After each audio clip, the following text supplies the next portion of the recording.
नमस्कार, आप देख रहे हैं एमबी न्यूज़। आज हमारे साथ मौजूद हैं प्रख्यात योग गुरु स्वामी अवधेशानंद जी महाराज। बिहार के मंत्री चंद्रशेखर के बाद स्वामी प्रसाद मौर्य जो एमएलसी हैं और सपा से बिलोंग करते हैं, उन्होंने रामचरितमानस को लेकर के टिप्पणी की है। महाराज जी का उस पर क्या विचार है, आइए हम उन्हीं से जानते हैं। महाराज जी, जो बिहार के मंत्री चंद्रशेखर ने अभी टिप्पणी की रामचरितमानस को लेकर के, उसके बाद स्वामी प्रसाद मौर्य ने टिप्पणी की। मतलब रामचरितमानस जैसे धार्मिक ग्रंथ पर जिस तरीके से टिप्पणियों की हवा चली है, उसमें आपको क्या लगता है वो कितने सही हैं और उसकी प्रासंगिकता क्या है, आपके क्या विचार हैं? जय जय श्री सीताराम।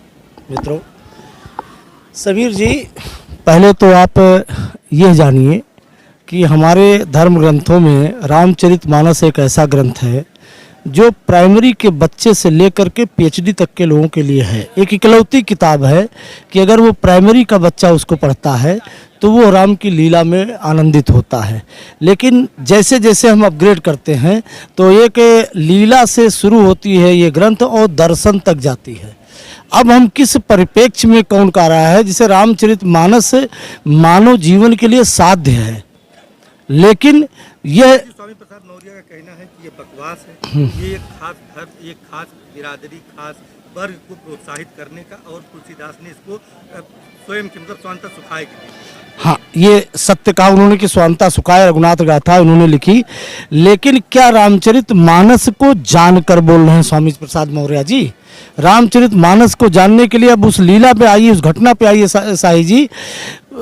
त्रेता युग में स्वयं रावण, लंकिनी, विभीषण, कुंभकर्ण, बाली जैसे लोग ये ब्रह्मज्ञानी थे।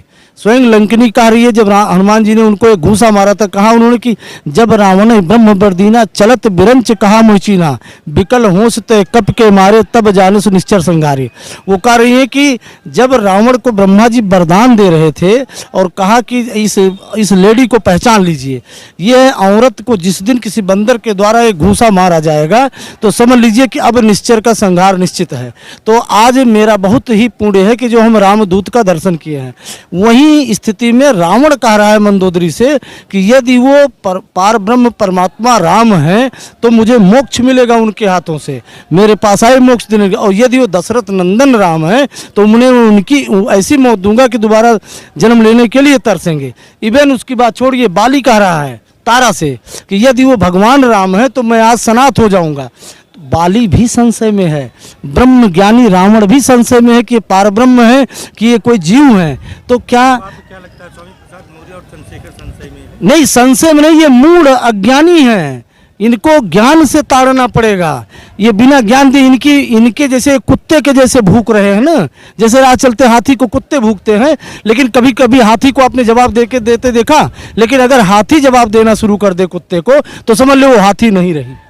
भाई इतनी सी बात मैं कहना चाहूँगा कि वो मूढ़ और पूरी तरीके से अज्ञानी है। उनको जवाब नहीं, उनको ज्ञान से ताड़ना पड़ेगा, उनको ज्ञान देना पड़ेगा। मानस को का सोई जाने जे देव जनाई, जानत तुम्हें हुई जाई। जो राम को जानने चलेगा वो राम ही हो जाएगा। बूंद सागर का पता लगाने जाएगी, सागर हो जाएगी। नहीं, रामचरितमानस में जो ताड़ना शब्द का उपयोग किया गया, उसका मतलब उसको आप किस रूप से देखते हैं? जैसे कि उसकी व्याख्या की गई कि ढोल गवार शूद्र पशुनारी, ये सब हैं ताड़ना के अधिकारी। तो ताड़ने का अर्थ अलग अलग भाष्यों में अलग अलग विद्वानों ने अलग अलग तरीके से दिया। आपको क्या लगता है? देखिए साही जी, इतना क्रिटिकल इस ग्रंथ को कुछ साहित्यकारों ने और पढ़े लिखे लोगों ने बना दिया है, जबकि रामचरितमानस एक ऐसा ग्रंथ है जो सहज, जितना सहज उस समय 500 वर्ष पहले अवधी भाषा हो सकती थी उतने सहज भाषा में लिखा गया है। इसमें बहुत अर्थ लगाएंगे तो अनर्थ हो जाएगा, इसको जानिए। हाँ, पहली चीज नहीं, जैसे जैसे है अवधी भाषा आप जान लीजिए। जैसे आपको जो है विलियम सी डगलस और शेक्सपियर की सानेट पढ़नी हो तो आपको सबसे पहले इंग्लिश पढ़ना सीखना पड़ेगा, अंग्रेजी पढ़ना सीखिए और उसकी वोकैबुलरी कंप्लीट करिए। वैसे आप रामचरितमानस को उतना आसानी से समझ जाएंगे जितने ज़्यादा आप अवधी भाषा को आप पढ़ना और समझना शुरू कर देंगे। तो आप ये मान के चले। और दूसरी चीज़, रामचरितमानस को अगर प्रासंगिकता नहीं देखेंगे, प्रसंग नहीं देखेंगे तो सब व्यर्थ हो जाएगी। रामचरितमानस में जो ये प्रसंग आया ये कहाँ का है, पहले इसको जाना जाए। विनय न मानत जलद जड़ गए 3 दिन बीते, एक प्रसंग आता है। विनय न मानत जलद जड़ गए 3 दिन, बोले राम सकोप तब भयबिन होए न प्रीत। रामचंद्र जी जब 3 दिन तक विनय किए, उन्होंने विनय किया और नहीं कोई समुद्र ने निर्णय दिया, तब वो धनुष बाण ताने समुद्र को सुखाने के लिए। अब हम आपसे कोई चीज़ विनय कर रहे हैं 3 दिन से और आप नहीं मान रहे हो, जैसे मैंने AK-47 लगाई, अब आपकी क्या स्थिति होगी आप बताइए। इस संसार में कोई भी ऐसा जीव नहीं जो प्राण को बचाने का काम नहीं, क्योंकि प्राण ही ऊर्जा है जिससे चलेगा। अब समुद्र के सामने जब धनुष बाण तान के भगवान खड़े होते हैं तो समुद्र जितनी चापलूसी कर सकता है वो कर रहा है भगवान के सामने। वो कह रहा है काटे पे कदरी फरे कोट जतन को सींच, और विनय न मान खगेश सौ डांटे पैनो नीच। भाई केले को कितना भी सींच दीजिए वो फल नहीं देगा, एक बार फल अगर दे दिया काटने के बाद दोबारा ही उसमें से पूती निकलेगी और फल आएगा। वैसे वो कह रहे हैं कि विनय न मान खगेश, दुष्ट को, अज्ञानी को, मूढ़ को आप विनय करेंगे कतई नहीं वो जान पाएगा, वो डांटने पर ही सुधरता है। वो आपने ठीक किया प्रभु, मुझे डांटा, मुझे धनुष बाण लेकर दिखाई और मुझे सुखाने की धमकी दी, आपने अच्छा किया।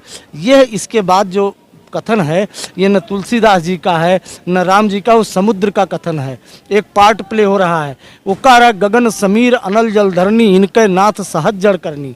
ये स्वाभाविक है, इनके पास बुद्धि नहीं है, बुद्धिस्ट नहीं काम करते हैं। इनका स्वाभाविक अवस्था है कि गगन समीर अनल जल धरनी, प्रभु प्रताप में जाब सुखाई उतरे कटुक न मोर बढ़ाई। अगर मैं आपके प्रताप से सूख जाऊंगी मेरी क्या बढ़ाई रहेगी।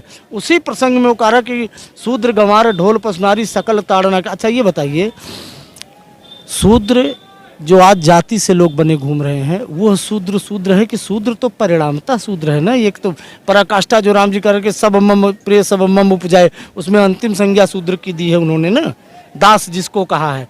शूद्र के लिए क्या है, शूद्र औरत, शूद्र गंवार, ढोल अच्छा ढोल आप कस सकते हैं, आप ताड़ लेंगे क्या? ढोल ताड़ा जा सकता है? पहले आप बताइए। ढोल को कसने के लिए आपको संगीतकार होना पड़ेगा। आप लोगों ने देखा होगा जब ऑर्केस्ट्रा वगैरह कहीं संगीत का प्रोग्राम होता है तो लगभग 20 मिनट से आधे घंटे लगता है कि ढोल को कसी जाती है। कैसे कसी जाती है? एक आदमी तानपुरा बजाता है या कहीं हारमोनियम का कोई एक पॉइंट दबाता है, फिर उसी पे वो ताल मिलाता है, कभी ऊपर कभी नीचे करते हुए। ये हम आपके बस की बात नहीं है, उसे ढोल बजाने वाला ही उसको उसकी ताल से कस सकता है, बिना ज्ञान के नहीं। आपकी औरत है, आपकी औरत आप कब क्रोधित है कब प्रसन्न है वो बिना बताए कैसे जान गई हैं? जब वो दर्द आई है उनको सबसे पता है कि आपका चेहरा देख के बताइए, वो ज्ञान आपने उनको दिया। आपको भी पता है कि आज इनकी तबीयत खराब है, कि आज ये क्रोधित हैं, कि ये आज आनंदित हैं, कि सुख में है कि नहीं है, और उसी हिसाब से अपनी डिमांड करते हैं कि ये खाएंगे वो खाएंगे। ऐसे ही शूद्र के लिए जो कहा गया, जो सेवक शब्द है, आपके घर पे पहले लोगों के घरों में सेवक होता था, अब आपके घर पे प्रधानमंत्री आए हैं या कौन आया है वो नहीं जानता है, वो कतई नहीं है, उसे पैर किसी का न छूना है न सेवा करनी, कुछ नहीं। लेकिन आप एक इशारा किए नहीं, उसको ट्रेंड किए हैं कि वो तुरंत आके गमछा पैर पर रखा और चरणों में गिर गया। तो उसको ज्ञान ताड़ना, सकल मतलब ज्ञान होता है और ताड़ना मतलब होता है ज्ञान देना। सकल ताड़ना के अधिकारी हैं, इनको डंडे से मारने की बात नहीं कही गई है। तो ये सबसे बड़ा अर्थ का अनर्थ निकाला जा रहा है, बिना अवधि भाषा जाने इसको नहीं किया जा सकता है। स्वामी प्रसाद मौर्य और चंद्रशेखर जिस तरीके की बात करते हैं उससे आप सहमत नहीं हैं? आपको नहीं लगता कि भाई समीर जी, हमको 2014 में कुछ लोगों ने दिल्ली में कहा कि आप इस्लाम का विरोध करा करिए हमसे। आप इस्लाम का विरोध नहीं करते हैं, क्यों नहीं टिप्पणी करते हैं? तो मैंने यही कहा था कि मुझे करना भी चाहिए हिंदू होने के नाते, लेकिन करने से पहले इस्लाम को जानना पड़ेगा। मैं उसी दिन गया, लगभग 1 दर्जन अलग अलग लोगों की टीकाएँ कुरान शरीफ की लेकर आया, कुरान पाक की, और फिर उसका अध्ययन शुरू किया। और जैसे जैसे अध्ययन शुरू किया मेरे अंदर का विरोध भी जाता गया, चूँकि कुरान, बाइबिल, गीता सब एक ही पथ पर लेके जाती हैं। तो क्या स्वामी प्रसाद मौर्य या चंद्रशेखर शिक्षा मंत्री ने मानस का मंथन किया है? यह तो उनसे ये पूछने का विषय है। और नहीं तो वो जो कर रहे हैं उनकी गति उनकी मति उनको जाना, हमको उन पर जवाब क्या देना है? ये हमारी बेवकूफ़ी है। कुत्ता भूख रहा हो, हाथी पलट के उसको जवाब दे तो हाथी की बेवकूफ़ी है कुत्ते के। अब उससे भी हम कहा जाए कि शास्त्र की दृष्टि से वो कुत्ते ही हैं, कि उनको शास्त्र का कोई ज्ञान नहीं है। महाराज जी, एक बड़ा सवाल आजकल तैर रहा है मीडिया में और बड़ा सुर्खियों में बना है बागेश्वर धाम को लेकर के। बागेश्वर धाम के महाराज जी पंडित धीरेन्द्र शास्त्री चमत्कार करते हैं। और उस पर तमाम तरीके के मीडिया में अभी एक पत्रकार ने भी इस तरीके के उन्होंने जाहिर किया, वहाँ जा पे उन्होंने रियलिटी चेक किया और रियलिटी चेक में उन्होंने बताया कि महाराज जी सही में चमत्कार करते हैं। आपको क्या लगता है कि इस तरीके का चमत्कार संभव है, होता है, कुछ सिद्धियाँ होती हैं जो इस तरीके चमत्कार करती हैं? समीर जी, संसार में ये पूरा जो संसार है ये मन की भूमि है, मन की भूमि है। मन जितना चेतन अवचेतन या किसी भी प्रकार से मन जो सोच सकता है वो सब घटित हो सकता है, इसमें कोई संशय नहीं है। और इसलिए, लेकिन ये इसको समझिए कि इसलिए कह रहा हूँ, सारी शक्ति धारणा की है। जो बागेश्वर धाम सरकार के पास लोग जाते हैं वो किस लिए जा रहे हैं, पहले यह जानना जरूरी है। क्या वो इंटरव्यू लेने के लिए जा रहे हैं कि उसी धारणा से जा रहे हैं कि बाबा आज हमारा भी कुछ कल्याण कर दें, पहली चीज़। दूसरी चीज़, अगर आप योग की भाषा में जानना चाहेंगे तो आप किसी के भी मन को पढ़ सकते हैं, जाना जा सकता है, लेकिन उसकी पहली शर्त है कि आपका मन शून्य हो जाए। तो जब आपका मन शून्य हो गया तो दूसरे का मन ही तो आपका मन है। फिर आप कैसे बताओगे कि तुम्हारा मन ये कह रहा है, फिर तो तुम्हारा ही मन वो बोल रहा होगा।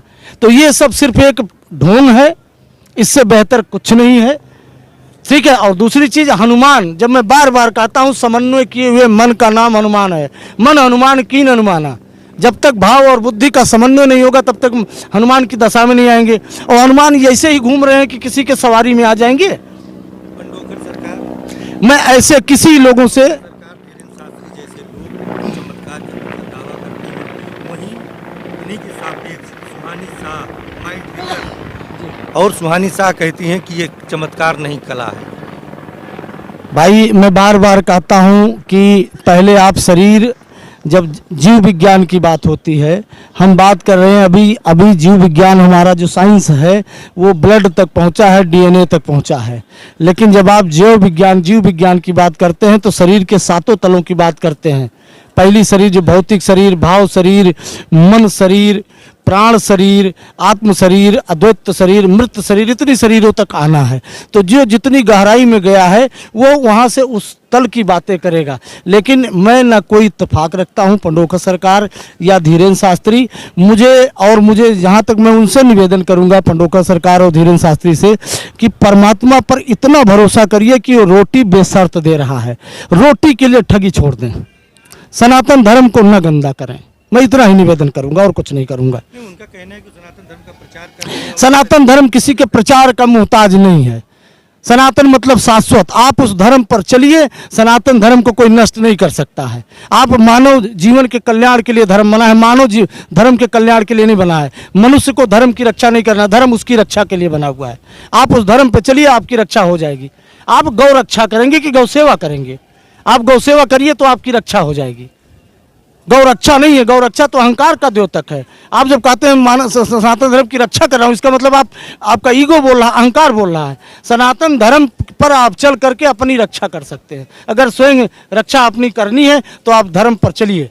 यार, खेत के मेड़ पे आप चलेंगे तभी आपकी फसल बचेगी। खेत का मेड़ा छोड़ देंगे तो फसल नष्ट हो जाएगी। फसल तो आपकी ही है, और आप धर्म रूपी मेड़े पे जैसे छोड़ेंगे, अधर्म पे चलेंगे तो आप ही तो नष्ट हो जाएंगे। मतलब आप साफ साफ ये कहना चाहते हैं कि चमत्कार नहीं, चमत्कार तो है ही नहीं है। चमत्कार आपको देखना है तो आप देखिए, एक रोटी खाते हैं, उसी रोटी से बुद्धि बनती है, उसी रोटी से खून बनता है, उसी रोटी से एनर्जी बनती है, उसी रोटी से संतान पैदा कर लेते हैं। ये चमत्कार है कि कोई और चमत्कार है? बताओ। अगर आप परमात्मा के विरुद्ध खड़े होते हैं तभी चमत्कार की चर्चा करेंगे। परमात्मा होने में राजी करता है। बीइंग और डूइंग दो स्थिति है। परमात्मा से अगर मैं असंतुष्ट हूं तभी मैं इस संसार में कुछ करना चाहूंगा। अगर मैं परमात्मा के कर्मों से पूरी तरीके से संतुष्ट हूं तो मैं होने में राजी हो जाऊंगा। सागर को मैं अपनी दिशा से लेकर जाऊंगा कि सागर की दिशा में हो जाऊंगा। बूंद की इतनी हैसियत नहीं कि सागर के उसको बदल दे। चमत्कार उसमें क्या है? चमत्कार तो हो ही रहा है हर क्षण।